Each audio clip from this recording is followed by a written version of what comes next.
नमस्कार दोस्तों, आप सभी लोगों का फिर से स्वागत है बीर स्टड फार्म के अगले पार्ट के अंदर। और इस वीडियो में भी हम आपको एक बहुत ही बेहतरीन घोड़ा दिखाने वाले हैं।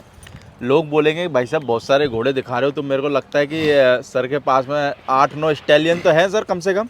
हाँ जी। क्या ज़्यादा हैं? नहीं 10 मतलब कोल्ट जो बड़े कोल्ट हो गए 2.5 साल वाले मिला के 10 के लगभग हो गए 10 के लगभग। हाँ जी हाँ जी। तो सर अगर हम बात करें इस घोड़े की, तो घोड़े का क्या नाम है? घोड़े का नाम है जी शाहबाज। शहबाज। हाँ जी, शाहबाज नाम है। और ये सप्ताश का बेटा है, काले कांटे का ग्रैंडसन है। और अली शान इसका ग्रेट ग्रैंडसायर है। आधार कार्ड चेंज है क्या सर? कैसे? नाम चेंज है क्या? नाम चेंज कर दिया जी। ओमकारा काफ़ी घोड़ों का नाम है, तो इसलिए इसका नाम शाहबाज कर दिया।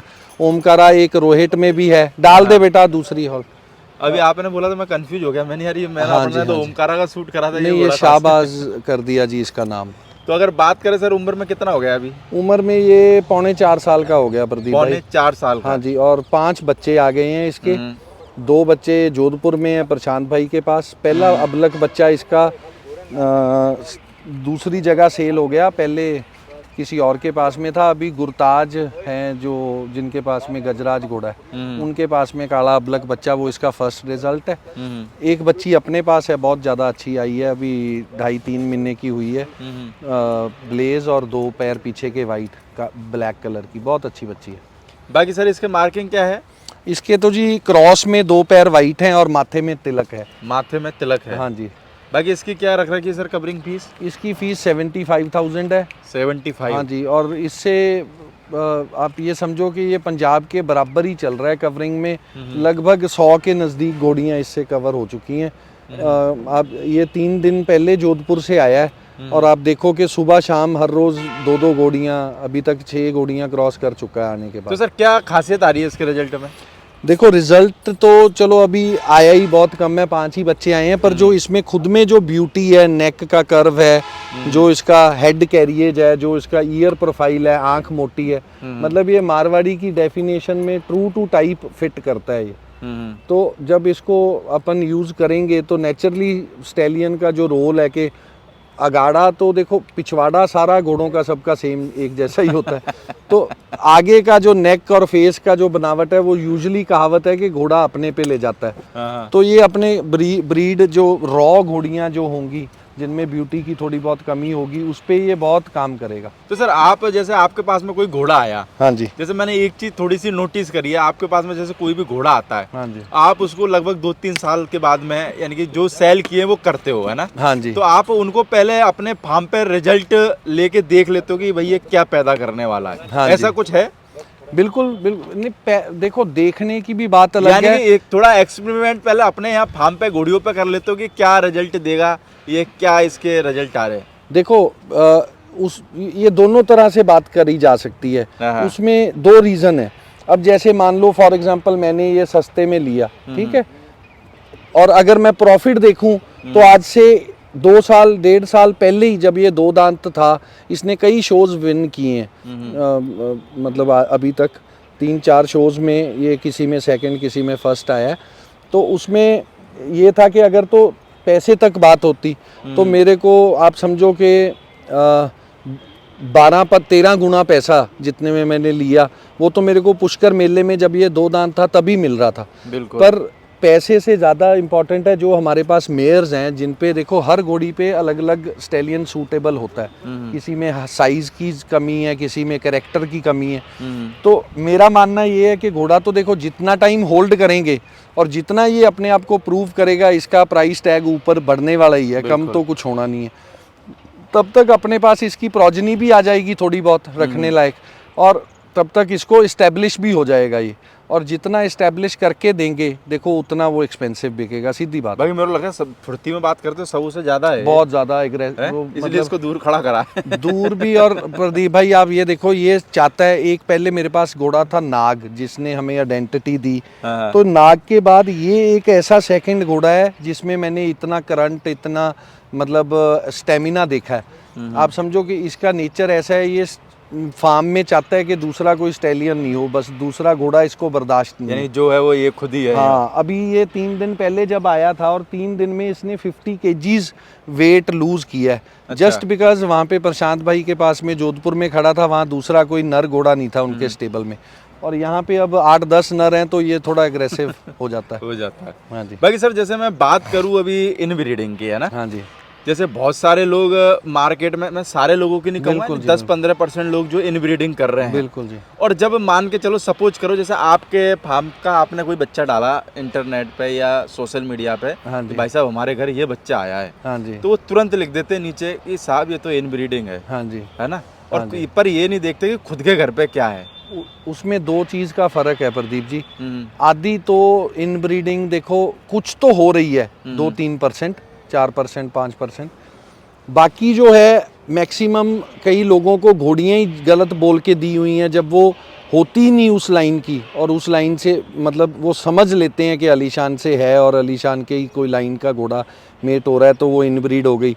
सेकंड, इन ब्रीड और लाइन ब्रीड में डिफरेंस समझना पड़ेगा। बिल्कुल। अगर 3-4 जनरेशन का गैप दोनों तरफ से आ रहा है, फिर वो इन ब्रीड नहीं लाइन ब्रीड कहलाएगा। पर हमारे लोग क्या हैं, उसको भी इन ब्रीड ही बोलते हैं। तो थोड़ा सा तो समझने में फ़र्क है, थोड़ा सा मतलब कम नॉलेज होने की वजह से जो फॉल्स लाइन बता के दे दी जाती है उसकी प्रॉब्लम है, और थोड़ी बहुत प्रॉब्लम इन ब्रीडिंग की एक्चुअल में है भी है। कई लोग जैसे कांटे की बच्चियां दिलबाग से ही मेट करा रहे हैं, तो वो बहुत गलत है। और आने वाले टाइम की ये बड़ी समस्या है प्रदीप भाई। कांटा, दिलबाग, देवराज जो भी घोड़े ज़्यादा यूज़ हुए हैं, उनकी घोड़ियों के ऊपर घोड़ा यूज़ करने के लिए ऑप्शंस में ही नहीं बचे हैं लोगों के पास में। तो जितनी जनरेशन दूर का घोड़ा होगा वो आगे भी हेल्पफुल होगा अपने को अच्छा ब्रीड करने में। तो सर इन ब्रीडिंग का आपको क्या नुकसान लगता है? मान के चलो किसी ने करा भी दी, देखो तो क्या नुकसान लगता है, या उसके रिजल्ट वगैरह में कुछ खामियां मिल सकती है क्या? बिल्कुल मिल सकती हैं। एक तो इम्यूनिटी बहुत कम हो जाती है, मैंने ये नोट किया है। मैं हमारे पास भी एक बच्चा ऐसी एक घोड़ी इनब्रीड मतलब पीछे से ही प्रेग्नेंट आई थी। वो जैसे किसी को जुकाम हो जाता है, तो वो मतलब इनब्रीड का जो एनिमल होता है ना, वो उसको टॉलरेट नहीं कर पाता, उसको वो बहुत जल्दी से रोडोकोकस में कन्वर्ट हो गया, खांसी ज़्यादा आएगी, फेफड़ों की आवाज़ आने लग जाती। कहने का मतलब ऑन दी अदर हैंड कि इनब्रीड वाला एनिमल अगर बीमार होता है तो उसकी इम्यूनिटी बहुत कम रह जाती है। बिल्कुल। टेम्परामेंट इश्यूज़ आ जाते हैं, कई बार बाइट्स और टेस्टिकल्स के इश्यूज़ आ जाते हैं, कई आते हैं। पर कहीं ना कहीं अगर कैलकुलेटिव वे में एक आधी बार इनब्रीडिंग की जाए तो वो हेल्पफुल भी है। बिकॉज जो इनब्रीड का स्पेसिमन होता है, अदरवाइज जैसे कोई भी घोड़ा है वो 70% बच्चे अपनी माँ पे देगा, 15% खुद पे देगा, पर 15% अपने फादर पे देगा। पर इनब्रीड का जो घोड़ा है वो 95% रिजल्ट्स अपने ऊपर ज़्यादा देगा। पर इनब्रीड का घोड़ा वही यूज़ करना चाहिए जो फॉल्टी ना हो। फॉल्टी का मतलब उसमें कोई सिंगल टेस्टिकल आ गया, जहाँ मणियाँ मोटा आ गया, जहाँ उसमें आप समझो कि टांगों की बनावट में कोई दिक्कत आ गई, कैंप्ड इन कैंप्ड आउट आ गया, तो वही चीज़ वो आगे बच्चों में भी ज़्यादा प्रमोट करेगा, where as to other stallion जो इनब्रीड नहीं है। तो सर जैसे बहुत सारी घोड़ियाँ बाइट आउट होती है ना, हाँ जी, तो क्या उनके बच्चे भी बाइट आउट आएंगे? ऐसी कुछ संभावना रहती है क्या? नहीं है? ऐसा कुछ नहीं होता प्रदीप भाई, क्योंकि मैंने जो ऑब्जर्व किया है, नॉर्मल घोड़ों के बच्चे बाइट आउट आ जाते हैं और बाइट आउट घोड़ों के बच्चे ठीक आ जाते हैं। तो ये कोई मतलब 100% इसके पे अपन प्रेडिक्ट नहीं कर सकते क्या होगा क्या नहीं होगा। पर हाँ, टू अवॉइड सच कि आगे चल। अच्छा, मैंने एक ये चीज़ भी नोट की है, बहुत से हमारे ब्रीडर्स इस बात से सहमत होंगे, मैंने ऐसे बच्चे खूब देखे हैं जो बर्थ के टाइम पे बाइट आउट होते हैं और बड़े होते होते बाइट्स ठीक कर जाते हैं। और कई ऐसे केसेस देखे हैं जो बर्थ के टाइम पे ठीक होते हैं और जैसे ही 2 दांत 4 दांत करने लगते हैं, कैल्शियम की कमी की वजह से कह लो, कैसे भी कह लो, बाइट आउट हो जाती है उनकी। तो ये प्रोसेस है, ये होता रहता है। पर फिर भी to be on a safer side थोड़ा इग्नोर कर लो। घोड़ी में है तो चलो चल जाता है, घोड़े में है और बाइट का भी आउट का मतलब ये है कि अगर तो वो ग्रेज कर सकता है, अगर उसके दांत अंदर या बाहर से टच कर रहे हैं, उसका मतलब उसमें भी मॉन्की बाइट है जैसे, है ना, किसी का निचला जबाड़ा बड़ा होता है, किसी का ऊपर का जबाड़ा बड़ा होता है। पर अगर वो दांत टच कर रहे हैं, एंगल सही नहीं है, तो वो एक्सेप्टेबल है।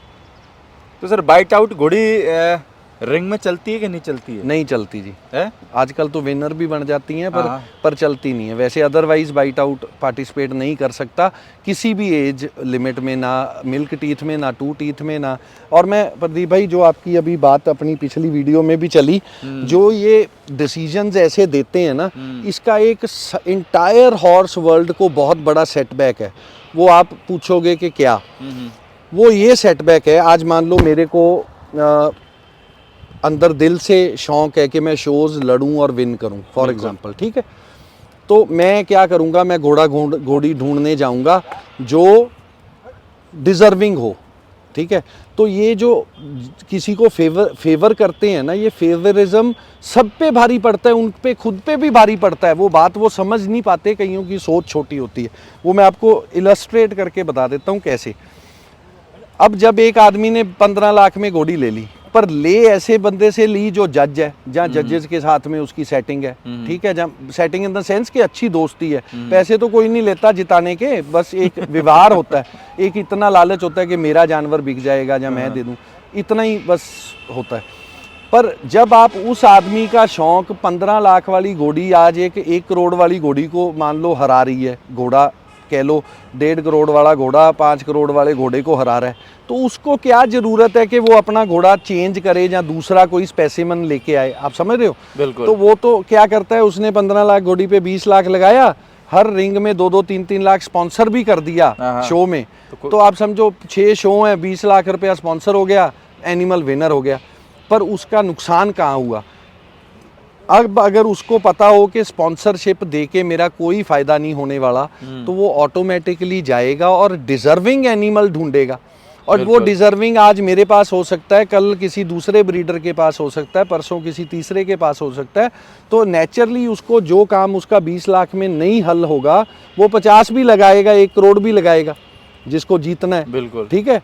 तो जब अपन उसका काम 2 लाख में ही हल कर रहे हैं स्पॉन्सरशिप में, उसका दिमाग थोड़ी खराब है। ज़्यादा 2 के 5 देने पड़ 5 दे जाएंगे, तो वो क्यों जाके 70 लाख की 1 करोड़ की घोड़ी लेगा? उसको जरूरत ही नहीं। वो और उल्टा ऐसे आदमी से लेगा जिसके थ्रू उसको स्पॉन्सर देनी भी आसान हो और उसका काम भी हो जाए। तो ये इंटायर हॉर्स वर्ल्ड का ये लॉस है। और अगर इसको फेयर किया जाए तो ऑब्वियसली जो अच्छे जानवर जिन ब्रीडर्स के पास में है उनकी कीमत पड़े। आज मेरे देखो, लॉकडाउन से लेके अभी तक मेरे 90 एनिमल्स मान लो सेल हुए, तो मैंने पैसा घर पे थोड़ी रख लिया, मैंने वापस जाके 90 दिए तो 70 तो मैं लाया ना एटलीस्ट, वो सारा रोटेशन में आ गया। तो ये समझना पड़ेगा, इसकी बिगर पिक्चर देखनी पड़ेगी। तो सर जैसे मान के चलो अभी मार्केट में एक चीज़ और चल रही है। हाँ जी। पहले जैसे अब होता ना जातवाद। हाँ जी। तो जैसे आजकल ये हो कि मैं पंजाबी हूँ, मैं राजस्थानी हूँ, मैं गुजराती हूँ, मैं भाई तमिलनाडु का हूँ, मैं फलानू का हूँ। तो ये भी जातिवाद से भी मेरे को लगता है कि ये जो राज्यवाद से भी, ये भी उससे भी थोड़ा सा बटरा है गया घोड़ा मार्केट, क्योंकि आजकल ये बहुत ज़्यादा देखने के लिए मिल रहा है। देखो ये हो जाता है कहीं ना कहीं इंटेंशनली होता है, कहीं मोस्टली ज़्यादातर अनइंटेंशनली हो जाता है। अब दिक्कत क्या होती है, फॉर एग्जांपल आज की डेट में अगर बोला जाए कि पंजाब के पास में नंबर ऑफ क्वालिटी एनिमल्स सबसे ज़्यादा हैं, तो कोई झूठ नहीं होगा मेरे हिसाब से। वो दिख रहा है पिक्चर में, सारे स्टैलियंस यहाँ आ चुके हैं, घोड़ियाँ यहाँ, ठीक है।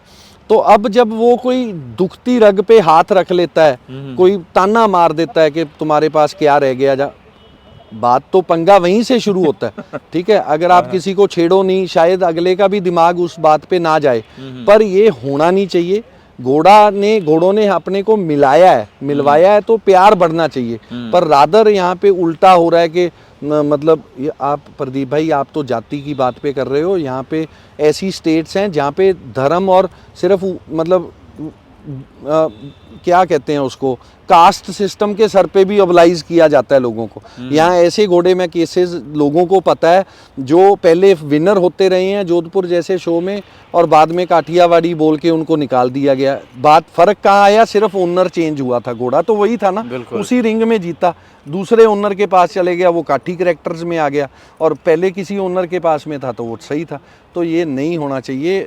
लोगों को अब सब कुछ समझ आने लग गया। पर एक ये भी मैंने बहुत देखा है, जैसे आदमी कह देता है यार भाई उसका घोड़ा है में कोई दम नहीं है, बोले जो दम है मेरे घोड़े में है भाई। तो ये घोड़ों को, एक दूसरे के घोड़ों को खराब कहने वाला सिस्टम भी मेरे को लगता है कहीं ना कहीं घोड़ा मार्केट को पीछे ही ले जा रहा है। बिल्कुल भाई उसका घोड़ा खराब है, नहीं यार उसमें वो है, उसमें वो है, यानी एक दूसरे के घोड़े को नीचा दिखाने में लोग लगे हुए हैं। बिल्कुल जी बिल्कुल, ये होता है। पर वही जैसे अपन ने पहले बोला है कि हर एक को अपना बच्चा, हर आदमी को अच्छा लगता है, सुंदर लगता है हर आदमी को, ठीक है।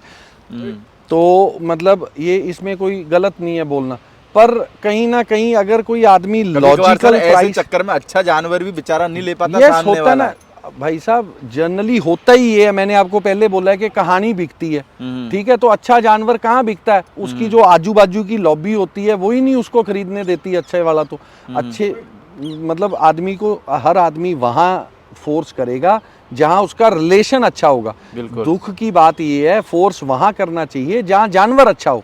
फॉर एग्जाम्पल मैंने किसी से जानवर लेना है और वो आदमी बिल्कुल ढंग का नहीं है, मान लिया, मेरे को क्या मतलब, मैंने तो सिर्फ एनिमल ही लेना है ना। पर अब हम तो वो चीज़ समझ गए इतने सालों में, पर जो न्यू कमर्स हैं वो वहाँ पे मार खा जाते हैं। अब क्या करें? तो सर एक मैंने लास्ट वीडियो में बोला भी था भाई, एक सवाल है रिंग से जुड़ा हुआ। हाँ जी, वो भी मैं आपको पूछूंगा। हाँ जी। जैसे आजकल सर रिंगों में एक लफड़ा हो रहा है, जैसे कि जो यूट्यूबरों का लफड़ा है कि भाई लाइव मत करो, ये मत करो। जैसे बहुत सी बार रिंगों में भी ऐसा हो जाता है कि अरे भाई तू बाहर जा इस रिंग से, ये करा। तो मेरे को लगता है कि ये भी सही है कि सोशल मीडिया ने घोड़ों को एक नया मुकाम दिया है। हाँ, बिल्कुल। और तुम उसी मुकाम को आज मेरे को लगता है कि बाहर निकाल रहे हो। तो मैं ये कहाँ का सही है? यानी कि लाइव के थ्रू मेरे को लगता है कि हजारों लाखों लोग लाइव देखते हैं, इतने लोग तो शो में नहीं आते। मैं प्रदीप भाई आपको फैक्ट बताऊं, कई शोज पे जहां हम जा नहीं पाते, हम हमेशा बैठ के आपका या किसी और भाई का यूट्यूब चैनल हमेशा देखते हैं। क्यों? क्योंकि घर बैठे सब, जिस दिन ये दुल्ला और गोल्डन रॉक का टाई फंसी थी वहाँ पे लुधियाना वाले शो में, कमेंट्स आ रहे थे नीचे, सारा वो हम देख रहे थे, ठीक है। हम भी हॉर्स लवर हैं, we are curious to know the results. पर वो होता है, और वो इट इज़ ओनली पॉसिबल क्योंकि आप लोग वहाँ खड़े रह के बाकी लोगों को सब घर बैठे दिखा रहे हो। तो रादर देन आपके साथ कोई आदमी गलत व्यवहार करे, उससे अच्छा ये बनता है कि आप यूट्यूबर्स को रिस्पेक्ट करो, प्यार करो और उनको इनकरेज करो, ताकि वो अपना टाइम खोटी करके, अपना खर्चा करके इतनी दूर आ रहे हैं, तो they should get the honour they deserve. बिल्कुल। Okay sir, thank you.